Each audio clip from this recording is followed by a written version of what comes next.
reasons our world is in a complete, total disarray. It's a mess. And almost nobody believes that there's any prospect for improvement. We're now faced with unsolvable financial issues, with a never-ending war on terrorism that our leaders do not appear to want to win, and with an almost incalculable number of other problems that threaten to tear the fabric of our society apart. Our government leaders have so far been unable to get any sort of handle on any of these issues. Everybody seems to be concerned, but not able to do what we want them to do. People are nervous and afraid. And frankly, if God was not in charge of all this, I also would be nervous and afraid. And I would recommend that you also be nervous and afraid.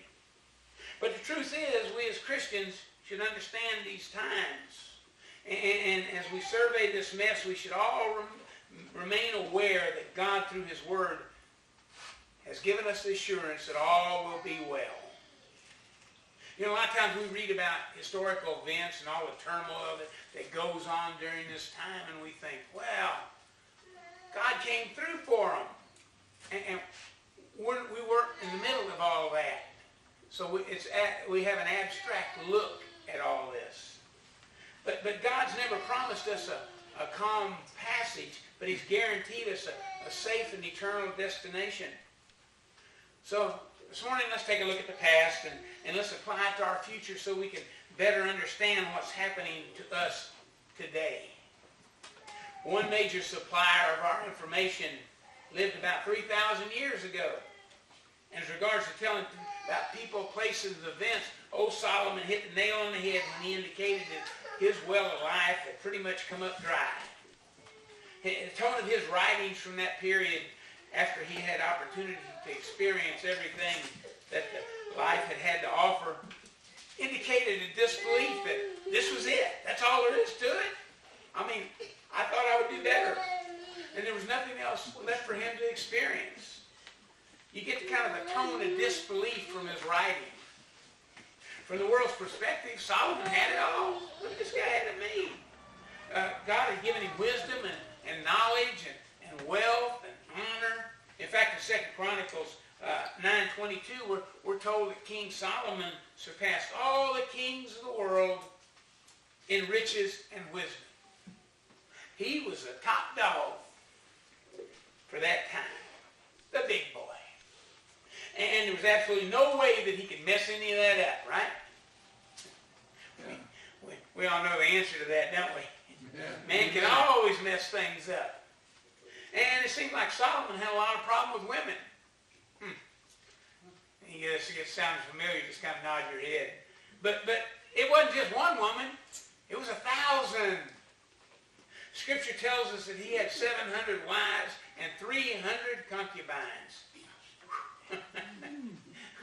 Wow. And as God warned him that they would, these wives had led him into worship of other gods. Even though he had all that wealth, he was the smartest guy around, he had that wisdom, even though he had everything that man could possibly want. Solomon's personal and public life rapidly deteriorated into the same type of social issues that you and I face today.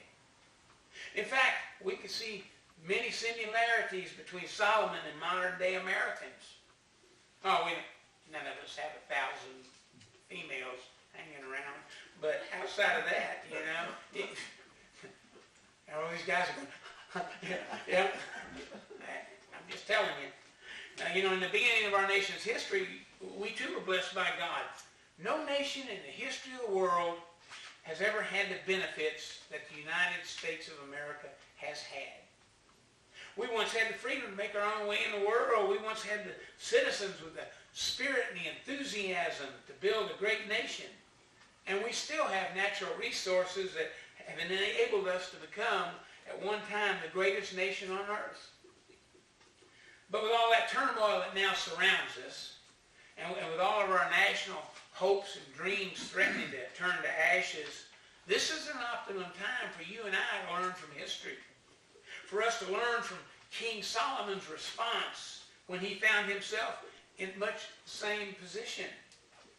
In Ecclesiastes chapter 1, Ecclesiastes chapter 1, verse 1, and verse 1 and 2, we read of vanity. The words of the preacher, the son of David, king in Jerusalem. Vanities of vanities, says the preacher. Vanities of vanities, all is vanities. Now, the word vanity means an emptiness as regards the result. In other words, he's doing something, something's happening, and he's not seeing the results that he wanted to see. That means that the well had gone dry for him. Some other translations describe vanity as being meaningless. Everything is meaningless. Mm-hmm. Now you can tell that, at least mentally, he had hit the bottom rung of the ladder. I mean, this guy's going, woo, everything's meaningless. And that's really not the message we want to hear from a person who's been blessed by God, is it? We would like a more positive and cheerful response. We want a happy story. And actually in this book, Solomon gives us questions about life's purpose, and frankly, he gives us some of the answers. We each have a, excuse me, we each, when we look at Solomon and his 3,000-year-old story, we each have a opportunity to learn from both the positive and negative aspects of his life. Read in the Old Testament the story of his life sometime. He starts off in really good shape, and then it kind of goes downhill, and then he perks up. It's kind of like our lives. Up, down, up, down. We have the same issue. Over time, he accumulated that collection of foreign wives and concubines. Solomon allowed the worship of other gods to interfere with his personal relationship with God. And this has become a quite common phenomenon today in America, even without the extra wives. Every Christian in our nation, in fact, many of us would rather work on Sunday or play golf on Sunday than worship God. We've decided to put things of this world ahead of God in our lives. Well, Ned, you just don't know how busy I am. I got to do this, I have to do that. Don't talk to me about it. Talk to God about it. A lot of times we just put things ahead of God. And if you doubt the accuracy of that statement, go to any mall in Texas today. You'll find, with the exception of Chick-fil-A and Hobby Lobby, most of the other stores are open on Sunday. Which brings us to the question, if God the Creator is the only object of our worship in America, then what does that do for our social environment? You know, it's in verse 3 that the eternal benefit of all our hard work is addressed. What advantage does man have in all his work which he does under the sun? Now that's a pretty basic question. In our determination to climb to the top, really worth anything in the long run? Look back at your work history, your work life, and how hard you worked. And was it really worth it in the long run? When everything's said and done, what eternal profit or advantage does our earthly work give us? Make no mistake about it, we all need to be working hard. Whatever we're doing, we should give our employer their money's worth, and we should put forth maximum effort to get the job done. That's what we should be doing. We should do all that, but not at the expense of the damaging our personal relationship with God. And we find, starting with verse 4, that generations come and go with regularity, yet very little changes. A generation comes and a generation goes, but the earth remains forever. Also the sun rises and the sun sets, and hastening to its place it rises there again, blowing toward the south, then turning toward the north. The wind continues swirling along, and on its circular course the wind returns. You know, the cycle in our world always remains the same. The sun comes up, the sun goes down. The sun comes up, the sun goes down. Day after day after day, month after month, year after year, century after century, it has always remained the same. The wind blows and the water flows into the sea. And that hydraulic cycle repeats itself over and over and over again throughout the years.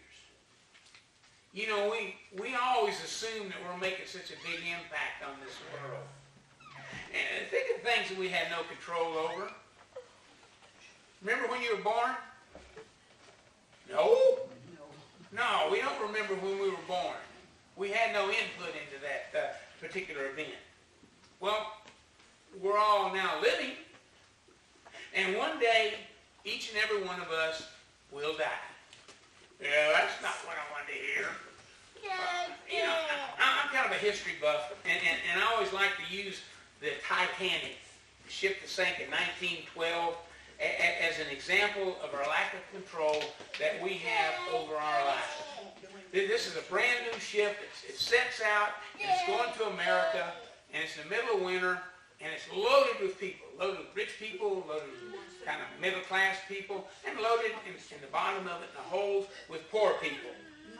And this ship is loaded. Well, John Jacob Astor, and he was worth over hundreds of millions of dollars in 1912 dollars, which is a lot of dough. He, along with many others, died that particular night. The money that he accumulated over the years and all the property he owned and factories he owned and every material goods that he had, that money that he had accumulated proved to be absolutely of no benefit to him as the dark and icy waters of the North Atlantic Ocean closed over his head for the last time. All his work, all that accumulation of wealth, did in the end proved to be quite meaningless to Mr. Astor and all the others who lost their lives at that time. Generations come and generations go. And we each live in this world for one generation. And then we have to move on. We have to move on to make room for the next generation. We only have a very short time to enjoy our possessions and our relationships here on this earth. We have noticed that, generally speaking, man's never satisfied. Have you ever noticed how much money you make or whatever kind of material goods you accumulate, that you're never satisfied with it? There's always a little bit more. There's always a little something extra that you want to do. Well, I wish I could have done this. Have you ever said that or heard somebody close to you say that? I wish. Look at verse 8. All things are wearisome. Man's not able to tell it. The eye is not satisfied with seeing, nor is the ear filled with hearing. That which has been is that which will be, and that which has been done is that which will be done. So there's nothing new under the sun. Is there anything of which one might say, see, this is new. Already it has existed for ages, which was before us. There's no remembrance of earlier things, and also the later things which will occur.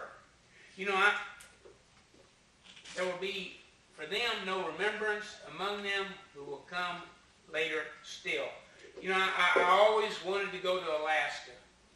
I mean, if you've never been, I highly recommend it. But you know, once you've been and you've come back, you've done it. I mean, it is so pretty that you can't even, you know, it's not even really worth, it's hard to describe. But that's something I always wanted to do, and I did it. And you know what? Of course, I wanted to go back again. The fishing's great. But once I've done that, I didn't really gain anything eternal from it. You see what I mean? I mean, I really wanted to go. I really liked going. I plan on going again. And like I said, the fishing was great. But eternity-wise, it's over.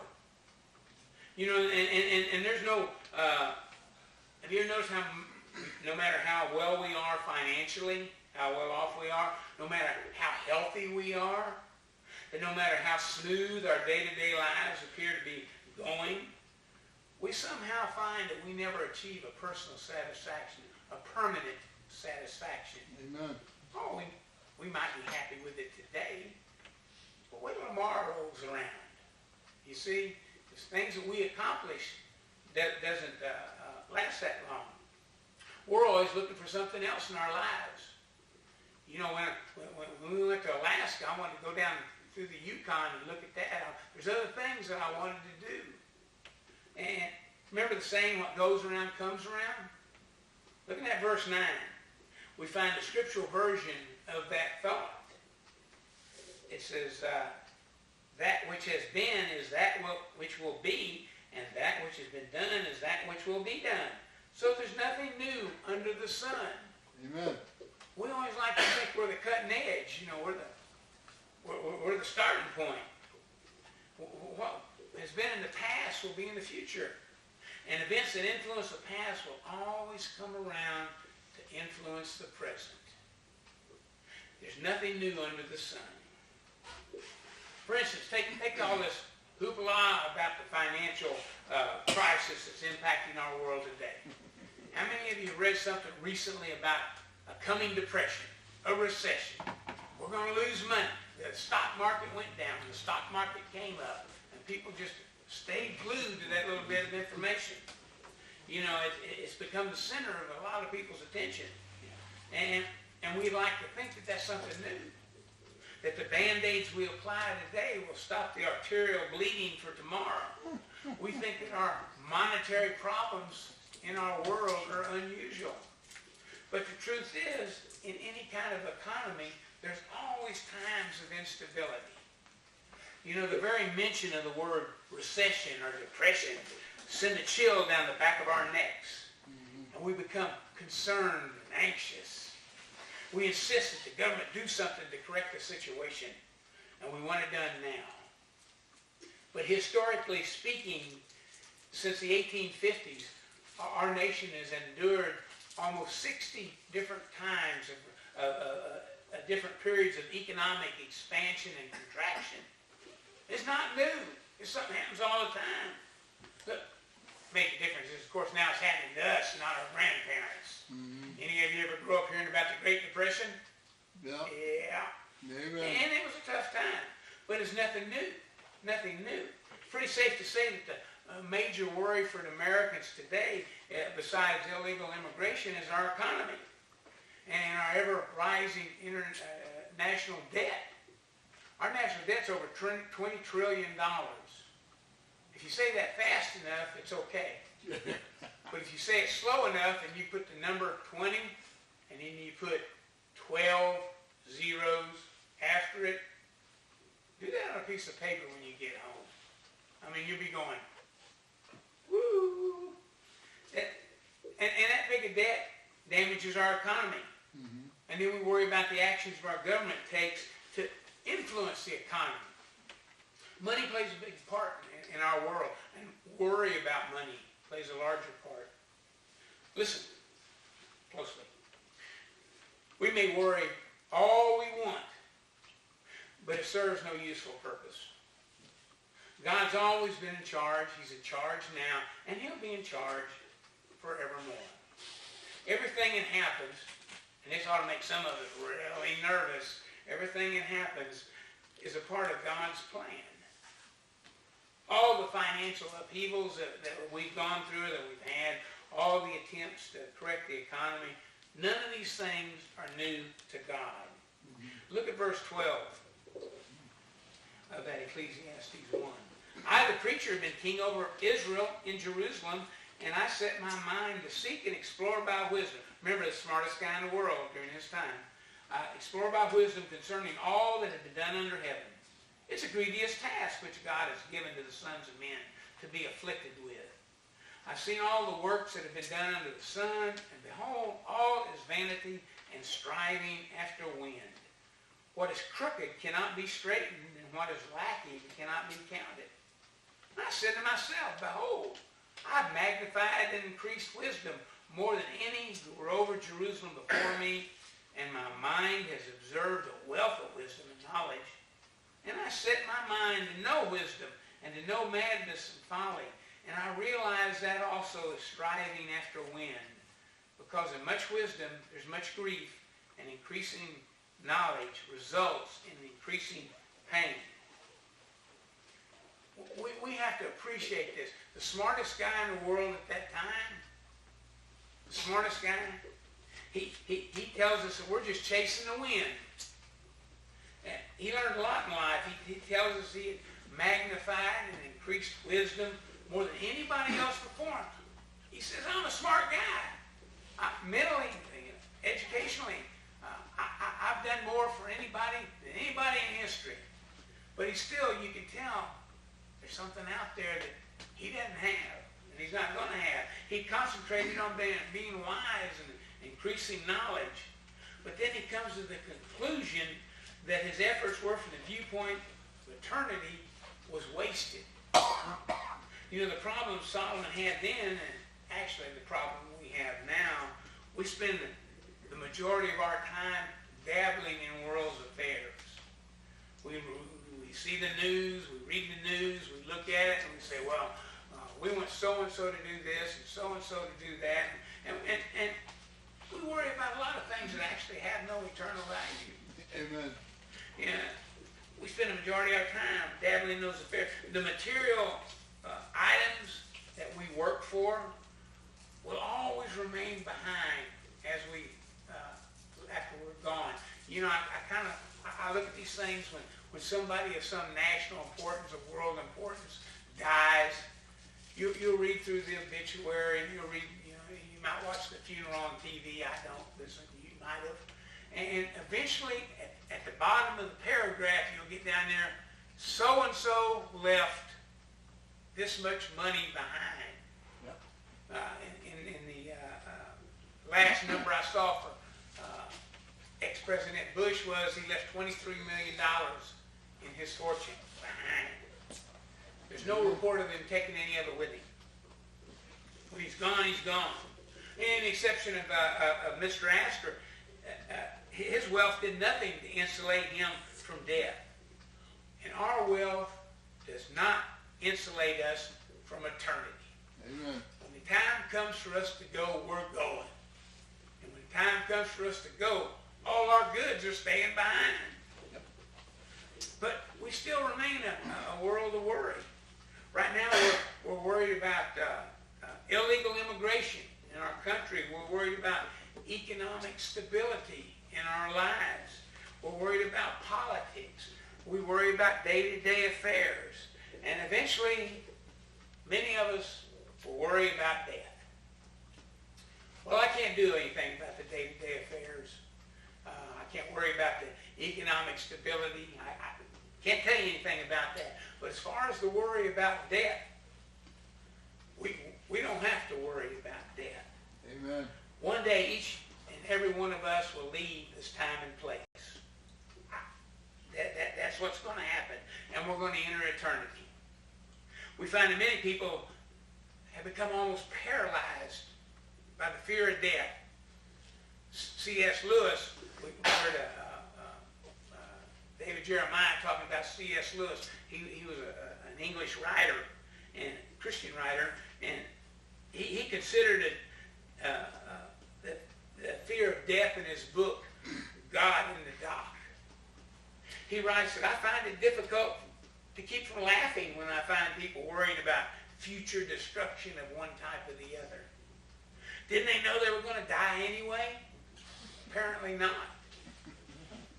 You know, there's some set rules in our world, and no one can break. First, for instance, we all understand the basics of economics. In fact, the first rule is you got to work to eat. And we say, oh, you know, there's a lot of people in our world that don't work to eat. But there's nobody in our world that doesn't have somebody else working so they can eat. Amen. You see, somebody, oh, so-and-so never worked a day in their life. Somebody else worked for them. They're providing that work. Amen. So they can eat. But I can tell you that one firm rule that nobody can avoid. One day, each and every one of us, one day will die. And we're not going to be able to avoid or even delay that appointment.